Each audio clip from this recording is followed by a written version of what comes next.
In 2003, the United Nations General Assembly agreed to mark 29th of May as the International Day of United Nations Peacekeepers, the date in 1948 when the first UN peacekeeping mission was established. Since then, on this day, round the world, we pay tribute to men and women from 122 nations who today are serving in United Nations peacekeeping operations. Among them are British troops now serving in Mali. Women are playing an increasing role in UN peacekeeping. The UN Security Council has now called for doubling the number of uniformed women in peace operations by 2028.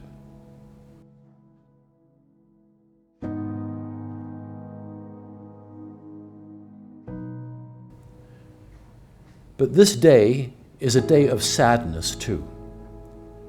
We remember those who have laid down their lives in lands far from their own in the service of peace. More than 4,000 have died. They came from more than 100 nations. They are mourned in every one. They chose to serve their country. Their country chose them to serve the world, to serve us. All died in a country with which they had no dispute.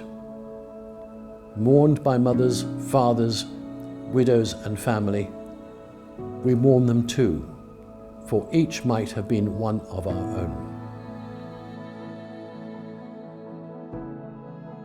Anything we can do to allow them to live a normal life free from fear of rape, murder or robbery is a success for us.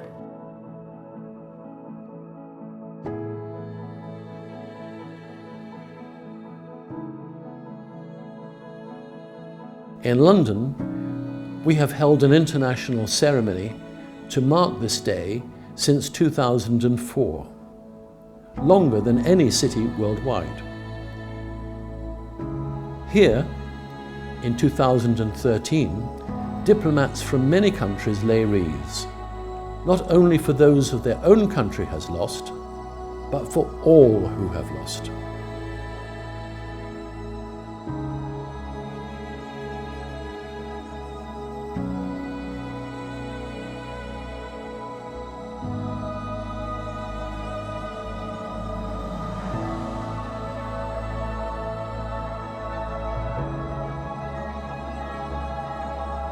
This year, we cannot hold our traditional ceremony, but last week, representatives of the British Armed Forces and Police accompanied the Minister for the United Nations and defence attachés from nations representing all continents, met at the cenotaph to represent all of us. In the busy city, a moment of calm as we remember.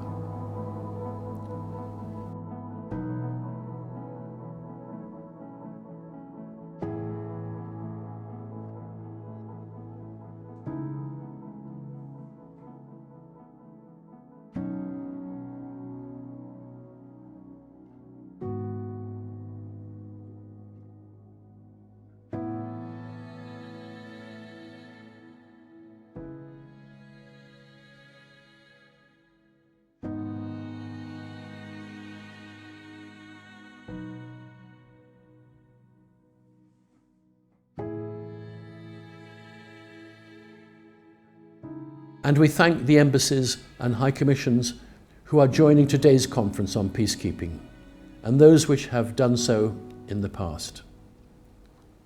As the veterans lead off here in 2013, we have one further visit to United Nations Green, named on January the 10th this year, to mark the 75th anniversary of the first meeting of the United Nations here in London, here in Methodist Central Hall. When crowds in war-torn London watched as the world's diplomats arrived to set out a path for all humanity. And we look forward to welcoming the diplomatic community in London next year to join us.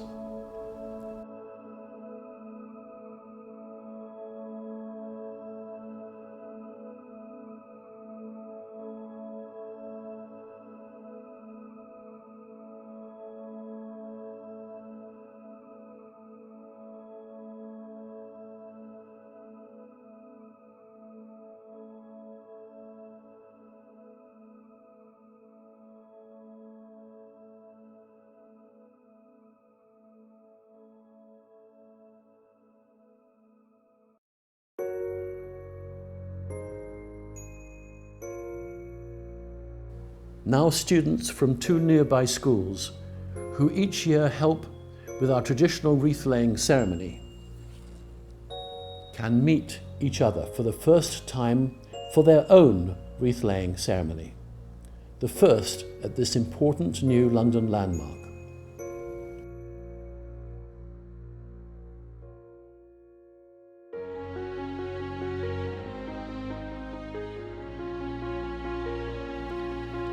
Later this year, impressive commemorative plaques will be installed.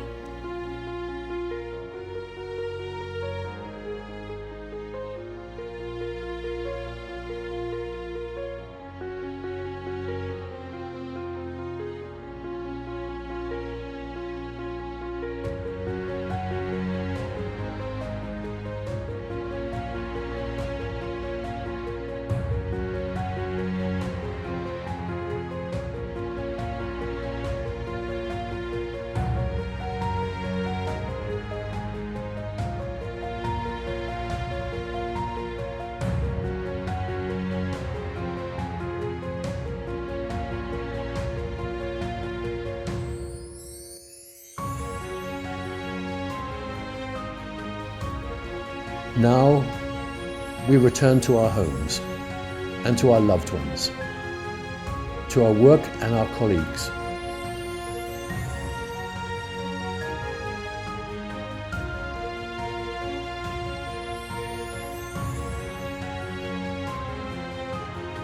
As we remember those who set out to keep the peace, let us remember also those they have set out to protect.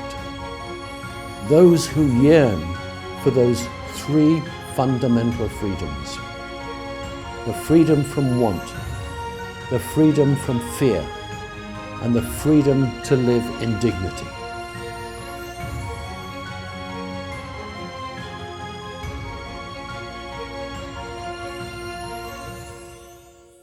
And that one day, in lasting peace and in that larger freedom, they also may say, as we here can say, we too are the peoples of the United Nations.